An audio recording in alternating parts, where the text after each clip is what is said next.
du processus de Luanda et les défis rencontrés lors de la réunion du 14 décembre.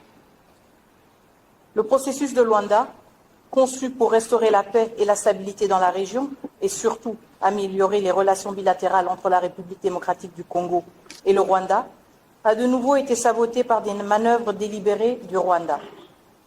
Depuis sa mise en œuvre, ce processus a néanmoins franchi des étapes importantes. Le 4 août, nous avons l'entrée en vigueur de l'accord de cessez-le-feu entre la République démocratique du Congo et le Rwanda, malgré qu'il y ait eu, jusqu'à présent, des violations répétées par les RDF et le M23. Le 5 novembre, nous avons assisté à la création du mécanisme de vérification ad hoc renforcé dans la ville de Goma, avec la participation de la République d'Angola, facilitateur du processus de Luanda, ainsi que celle du Rwanda. Ce mécanisme, qui prévoit la représentation d'experts de ces trois pays, est paralysé depuis 41 jours par l'absence des experts rwandais nécessaires à son fonctionnement.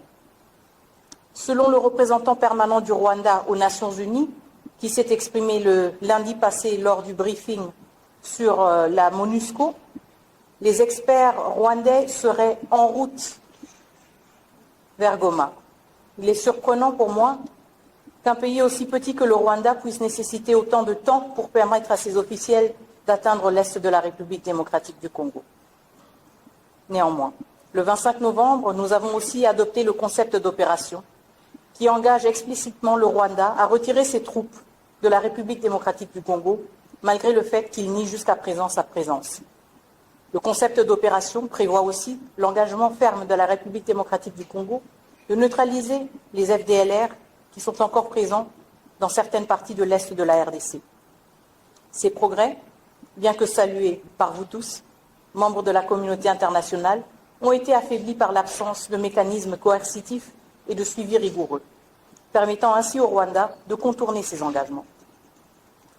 Permettez-moi maintenant de revenir sur les événements du 14 décembre qui illustrent les défis persistants du processus de Luanda. La République démocratique du Congo tient à rétablir les faits concernant ces événements, surtout après une déformation des réalités par le Rwanda. En effet, nous nous sommes rencontrés le 14 décembre pour nous pencher sur la seule et dernière question qui restait encore en suspens avant l'adoption du projet d'accord, à savoir la question du M23. À ce sujet, la République démocratique du Congo a toujours maintenu qu'elle n'allait pas engager de dialogue direct avec le M23, un groupe terroriste qui, lui-même, s'est exclu du processus de Nairobi, processus conçu et mis en place pour faciliter la démobilisation de groupes armés congolais actifs en République démocratique du Congo. Le Rwanda est venu à Luanda le 14 décembre avec plus de 6 heures de retard et a affiché une position intransigeante, insistant sur le dialogue direct entre le gouvernement de la République démocratique du Congo et le groupe terroriste des M23. Pendant 6 heures, nous avons tenté, avec la facilitation, d'identifier des formulations qui pouvaient réconcilier les postures des uns et des autres, à savoir la détermination de la République démocratique du Congo d'offrir un chemin vers la démobilisation au M23 à travers le processus de Nairobi et donc la réintégration de ce groupe armé dans ce processus, et la position défendue par le Rwanda, à savoir l'insistance sur un dialogue direct entre le gouvernement de la République démocratique du Congo et le M23. Nous avons expliqué au Rwanda que ce n'était pas sa place, en tant que pays voisin, d'imposer à la République démocratique du Congo un État souverain, comment elle avait à gérer des différends avec des groupes armés locaux, à savoir le M23. Nous avons aussi insisté sur notre pleine confiance dans la qualité des deux facilitateurs, à savoir celui du processus de Luanda et celui du processus de Nairobi, à engager des entretiens et des consultations avec le M23. Néanmoins, nous n'avons pas pu surmonter le défi. Et le Rwanda s'est monté intransigeant. Et donc, le facilitateur angolais prenant acte de cette impasse, a proposé aux partis de laisser cette décision au niveau des chefs d'État, étant donné que l'accord avait été négocié dans son entièreté, à part cette provision liée au sort du M23. Pour la République démocratique du Congo, dans notre posture constructive, dans notre posture qui vise à trouver une fin à ce conflit, nous avons accepté cela, car nous étions aussi curieux d'entendre comment le Rwanda allait défendre son insistance par rapport à la tenue d'un dialogue direct entre la République démocratique du Congo et le M23. Et donc, nous avons offert au Rwanda cette occasion-là. Cependant, le Rwanda a fait volte-face et a décidé que dans de telles circonstances, il ne pouvait pas participer au sommet, le président rwandais ne pouvait pas participer au sommet, et a même changé de posture, allant initialement de la condition d'avoir un dialogue direct entre le gouvernement de la RDC et le M23. Le Rwanda a proposé tout autre chose. Il a demandé qu'un tel dialogue précède tout éventuel sommet entre les chefs d'État et précède même la signature d'un éventuel accord. Et ce, à 1h du matin, le 15 décembre, jour du 10 sommet. Suite à cela, comme je l'ai dit, la facilitation a insisté sur le rôle des chefs d'État d'assumer eux-mêmes la responsabilité de trouver une décision sur cette problématique qui apparemment était bien trop complexe pour les ministres des Affaires étrangères que nous étions. Et c'est là que le Rwanda a annoncé qu'il ne participerait pas au sommet et s'est retiré à 2h du matin ou 1h et quelques sur la pointe des pieds. Nous n'avons même pas eu l'occasion d'avoir ou d'acter le déroulé de la réunion, comme il est coutume dans le processus de Luanda. Il n'y a pas de compte rendu qui documente justement la posture du Rwanda et que le Rwanda a défendu pendant plusieurs heures lors de cette dernière réunion. Je voudrais quand même insister sur un point, c'est le fait que la République démocratique du Congo, le 14 décembre, a affiché clairement et a défendu clairement sa résolution de trouver une issue au conflit et d'honorer le processus de Luanda. Tenant compte de la situation actuelle, la RDC reste résolument engagée dans le processus de Luanda, mais nous constatons que ce processus ne peut pas avancer uniquement par la force de la RDC et du facilitateur. Nous appelons donc la communauté internationale que vous êtes et que vous représentez à assumer aussi ses responsabilités en sanctionnant à travers le Conseil de sécurité, le Conseil de paix et de sécurité et à travers même vos partenariats bilatéraux, le Rwanda pour son soutien au M23, pour ses violations récurrentes de la souveraineté de la République démocratique du Congo et pour son sabotage avéré du processus de Luanda. Nous plaidons aussi, la veille du renouvellement du mandat de la MONUSCO, pour un mandat renforcé de la MONUSCO. Nous appelons à une posture claire et ferme, particulièrement des membres permanents du Conseil de sécurité. La résolution qui va reconduire le mandat de la MONUSCO doit inclure des mesures explicites pour surveiller et documenter les violations transfrontalières et garantir la protection des civils. Il est aussi inadmissible que des membres du Conseil de sécurité hésitent encore à condamner les attaques rwandaises contre les casques bleus et les soldats de la SAMI DRC, surtout tenant compte du fait que le Rwanda lui-même est un pays contributeur de troupes qui bénéficie de financement et d'aide financière de plusieurs partenaires internationaux dans sa capacité de pays contributeur de troupes. Et donc, votre message doit être clair. La souveraineté de la République démocratique du Congo n'est pas négociable. Et tout acte qui viole cette souveraineté, qu'il s'agisse d'incursions militaires ou des soutiens des groupes armés, doit être fermement condamné et sanctionné. Et il ne s'agit pas seulement de défendre les principes fondamentaux de la Charte des Nations Unies, mais de préserver aussi la crédibilité des institutions internationales elles-mêmes. Et chaque hésitation ou chaque silence face à ces agressions alimente davantage l'instabilité et les souffrances dans la région. Mesdames et Messieurs les ambassadeurs, les actions que vous allez entreprendre ne seront pas simplement des décisions diplomatiques parmi d'autres. Elles constitueront un moment décisif, une ligne de démarcation où la République démocratique du Congo évaluera sans détour si ses partenaires, ses alliés et ses amis se tiennent véritablement à ses côtés et défendent les valeurs fondamentales qui lient les États membres des Nations Unies. Sous la direction du président Tshisekedi, la RDC s'engage résolument à exploiter de manière optimale son immense potentiel, notamment à travers des partenariats diversifiés et complémentaires. Nous sommes déterminés à transformer les richesses de notre pays en moteur de prospérité pour notre population et pour des relations mutuellement bénéfiques avec nos partenaires. Mais il y a une réalité indissociable que nous devons affronter ensemble. Nous ne pouvons envisager une prospérité économique durable sans régler les violations flagrantes de notre intégrité territoriale, l'agression continue du Rwanda et la crise humanitaire dramatique qui en découle.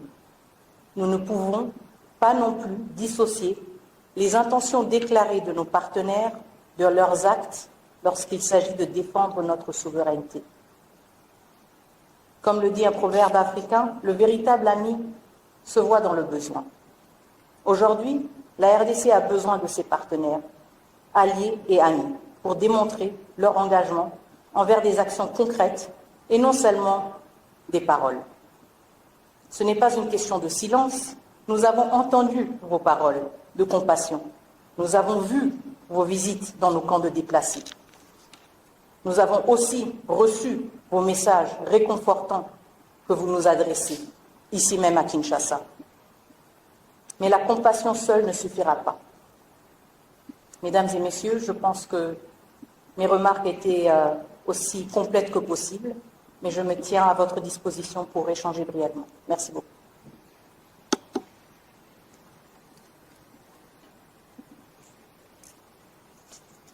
Les perspectives et l'avenir du processus de Luanda, après tant d'investissements, se posent inévitablement.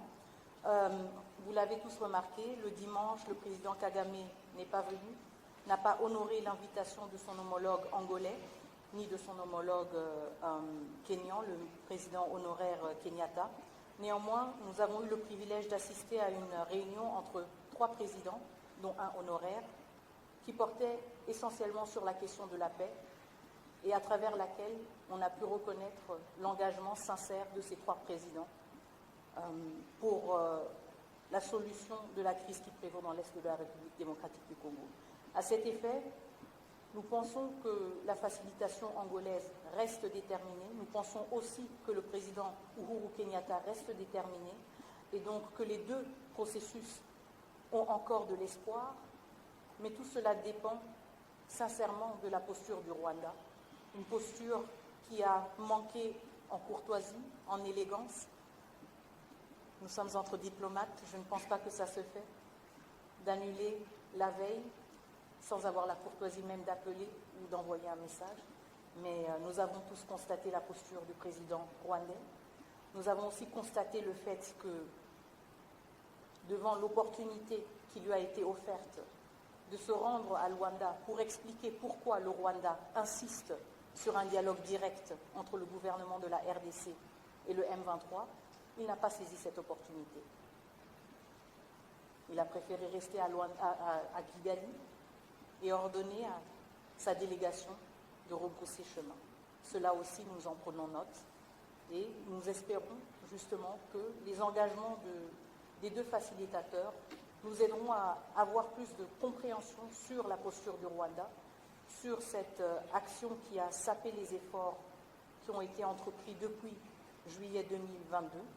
Et nous espérons aussi que les partenaires que vous êtes, et vous n'êtes pas des partenaires exclusifs à la RDC, mais vous êtes aussi, dans la plupart des cas, des partenaires au Rwanda, qu'à travers vos partenariats, vous puissiez aussi mieux comprendre la posture du Rwanda et motiver le Rwanda, s'il a vraiment cette volonté, de réaffirmer son attachement au processus de Luanda et à la perspective d'une paix durable. Mais pour l'instant, la balle n'est pas dans notre camp. Notre président était à Luanda. Le président Lorenzo y était, le président Kenyatta y était aussi. Il y avait 3 présidents qui ont échangé pendant plus de 2 heures sur la paix dans la région du Grand Lac. Et il y en a un, le 4e, qui a choisi de ne pas venir. Il a suscité beaucoup d'interrogations et les perspectives aussi de ce processus. Je voudrais réitérer et clarifier que la République démocratique du Congo s'est concentrée ces derniers mois sur le processus de Luanda. Pourquoi? Parce que c'est un processus qui vise à mettre fin aux tensions entre la République démocratique du Congo et le Rwanda, tensions qui se manifestent à travers la violation de notre intégrité territoriale. Et donc pour nous, ça a toujours été une priorité de rétablir d'abord notre intégrité territoriale, afin aussi de pouvoir mieux mener et entreprendre les objectifs du processus de Nairobi. En même temps, nous avons gardé le cap sur le processus de Nairobi, même s'il n'a pas été aussi visible ces derniers mois. À cet effet, le président de la République a aussi eu l'occasion d'échanger hier à Luanda avec le facilitateur du processus de Nairobi, entre autres aussi sur le parrainage institutionnel, si vous voulez, du processus de Nairobi, et tenant compte du fait que celui de Luanda est sous la houlette de l'Union africaine et que ces 2 processus s'influencent mutuellement et se renforcent mutuellement, la position de la RDC a été de voir comment et de proposer comment le processus de Nairobi pourrait être placé aussi sous la houlette de l'Union africaine. Ceci faciliterait, encore une fois, l'interaction entre les 2 processus, l'interaction entre les 2 facilitateurs et harmoniserait, si vous voulez, la question du parrainage institutionnel. Et donc c'est une question qui est, je ne veux pas dire sous examen, parce que c'est un processus congolais. Donc nous avons émis ce vœu et cette priorité, et nous sommes confiants que ceci va se matérialiser incessamment et que cela va contribuer justement à un processus de Nairobi plus dynamique et en meilleure synchronisation, si vous voulez, avec le processus de Luanda. Je suis accompagnée du haut représentant du chef de l'État. Je pourrais aussi lui donner l'occasion de clarifier s'il y avait des éléments supplémentaires par rapport à cela.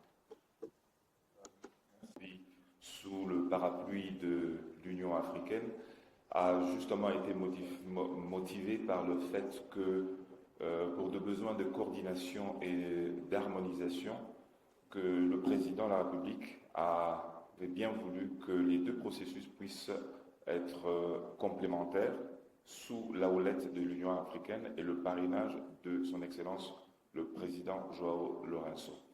Bien sûr, pour le processus de Nairobi, le facilitateur demeure et demeurera le président honoraire, le président Kenyatta, qui justement avait répondu à l'invitation du président Lorenzo, qui prendra la présidence de l'Union africaine l'année prochaine, au mois de février. C'était aussi une action pour matérialiser justement cette volonté de poursuivre ce processus qui avait été mis un tout petit peu entre parenthèses.